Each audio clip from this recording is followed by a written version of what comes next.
Welcome back to Outriders. In this video I want to talk to you about the loot in the game and how it just makes absolutely no sense based on what this game is.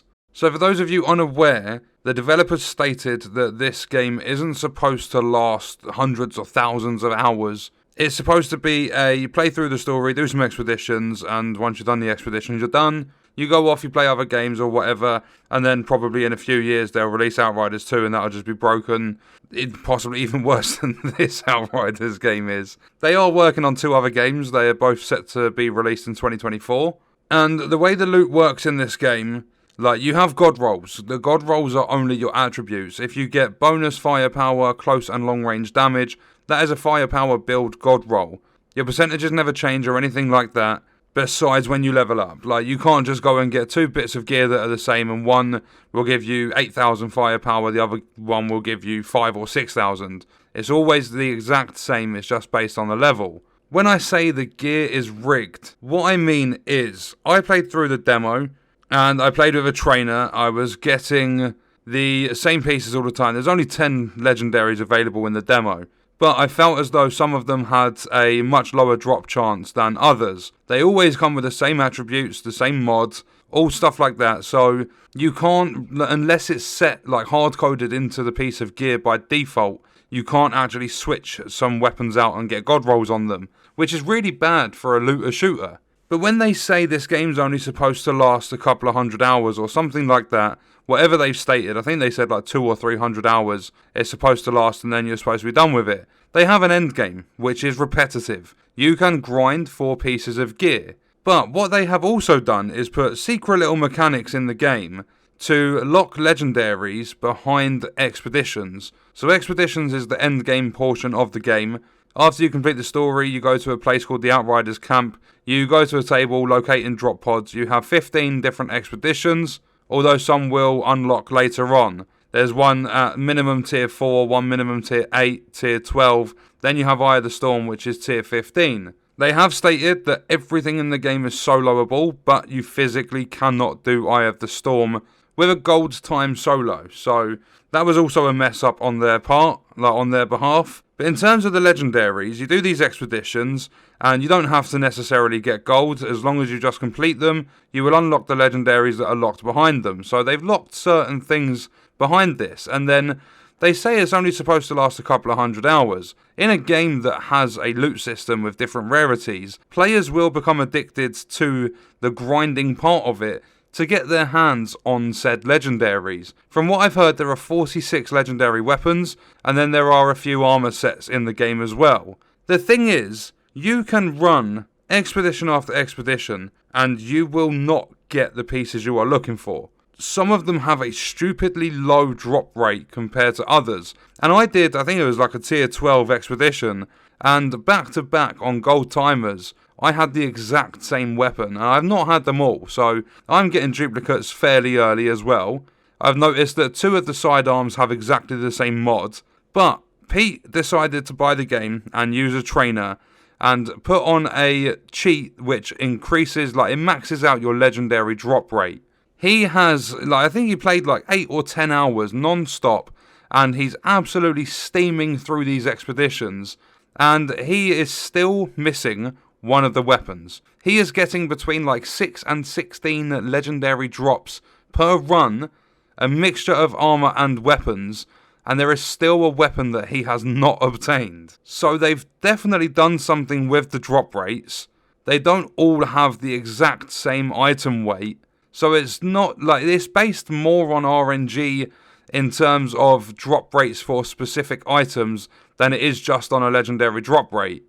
And I don't think they should have done it like that, especially having the game set up to only last a certain amount of time. Like, they don't expect players to play the game for 1,000+ hours. There will be some people that do that because of the addiction to getting loot. It's just a natural thing. You load up the Division 2 and you keep playing the same missions over and over again due to the lack of content, and you'll play to get exotics, and then they don't drop with the right attributes, so, like, the right percentages on the attributes, so you keep going again and again and again. Obviously, Division 2 added in, like, the recal and the configuration and stuff, like the reconfiguring of exotics. But then you get like Anthem, you get the inscriptions. So you keep going back and you keep like going over and over again to get these pieces of gear and to get the right inscriptions. And then you've got like Destiny with like some of the attributes and stuff on there. Like you can get certain weapons and they come with like god roll stats and everything, and it happens in all games. All games have these sort of like god rolls available. They've got different stats and attributes, and there's a lot to it. So the addiction is just natural. It's the sort of thing when you pick up a looter shooter, there is a grind to get the best gear in the game. It's like one of the biggest selling points of a looter shooter, in my opinion. You buy the game to have all this different loot at your disposal, and your goal is to get the best loot, regardless of how long it takes. So people will spend 500 plus hours on Outriders easily trying to get this gear, but there is nothing set in place to guarantee that you can get every single piece of gear after a certain amount of time. Even Apex Legends did that with their loot boxes. I think it was after you open like 500, you're guaranteed the heirloom set for one of the characters, or it was something like that fairly close to the launch of that game. But in Outriders, after, I think I did the calculations, it was something along the lines of 430 plus legendary drops, and Pete still didn't have one of the weapons. I think it's called the Imploder or something like that. But that's literally the final weapon he's missing. Still hasn't had it now, and he's been playing for a few days. So I'm just going to round it off, and I'm going to say 500 plus legendaries. Still doesn't have one of the weapons. Now, if you take the cheater, like the trainer, off, and you're playing legit, if you are at tier 15 and you are clearing that with gold times every single run, you only have 4 drops that have a 25% chance of being a legendary. The rest of the stuff that comes out of the drop pod is a bonus reward. People are on average, I would say, lucky enough to get 1 legendary per run at tier 15. Anything lower, your chances obviously change. But we'll just say, for pure example, at tier 15, every run you're getting 1 legendary. That means there's a chance you could do 500 runs and still not have a certain weapon or piece of gear in the game. Another thing that Pete found out is after he got the gear set he was running in the game, he didn't, I don't know if he has now, but at least after another 8 or 10 hours of grinding expeditions, he never saw that gear set drop again. So alongside the weapons, the armor sets, all that sort of stuff, and I've seen people in comments complaining that they're getting armor sets for characters they're not even using. So they're running Devastator, they're getting Trickster armor sets. I know the stuff goes into your stash, it's playable through all your characters, so you start up a Trickster, you can use the armor set. But people, like, they have this idea that it should, and I totally agree with this, it should be set so that you can't get the armor sets for other characters. Especially if you're tier 15 and you are running through as a Devastator and you get a Trickster piece of gear, you can't get that because it'll drop at level 50. You can't actually equip that on your Trickster until your Trickster has reached tier 15. So what is the point? You have to be getting level 50 drops in order to equip that piece of gear. So yeah, it's going to save the grind with your Trickster when you eventually get there, but it takes out your chance of getting like an armor set for the character you're currently running. So at the end of all of this, it could be rigged, some people could get lucky. I know it comes down to RNG, obviously. Some people could get 46 weapons, they could get every single one in the game. Some people could go through 1,000 plus. You never ever know what's going to happen. It is based on RNG. But the fact that some of the weapons have a lower drop chance than others, I don't agree with based on what the developers said this game was all about. They said it was not supposed to last a couple of hundred hours, like a few hundred hours. It's supposed to be a game where you don't grind over and over and over again. But then they've put in loot with rarities and done that whole addiction thing with players trying to get the best stuff in the game. I feel as though, in general, just at its core, the game is decent. It's absolutely plagued with bugs and issues.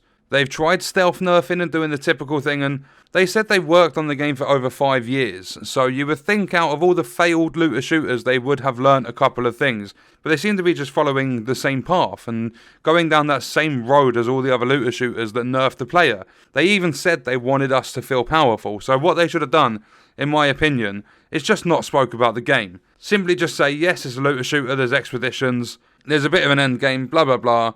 Then just let the players have their way. Just do what they want to do, because telling people it's not supposed to last loads and loads of hours, all the other stuff they've been saying to people, it just always backfires on them.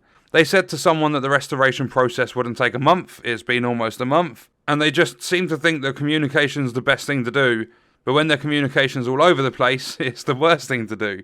They tried telling people a workaround for not being able to sign in is create a new character, and they said that to players that couldn't sign in to create a new character in the first place. So I hope you understand exactly what I mean when I say like their communication's all over the place. But what we're going to do is leave the video there. I've kind of rambled on about a few different things, but overall, I think the legendary stuff is rigged. It's set, like the way the system is set up is to keep you grinding for hours and hours, even though the devs have said the game isn't supposed to last that long. But let me know your thoughts and stuff about it in the comments. I will see you in the next video. I hope you guys enjoyed it.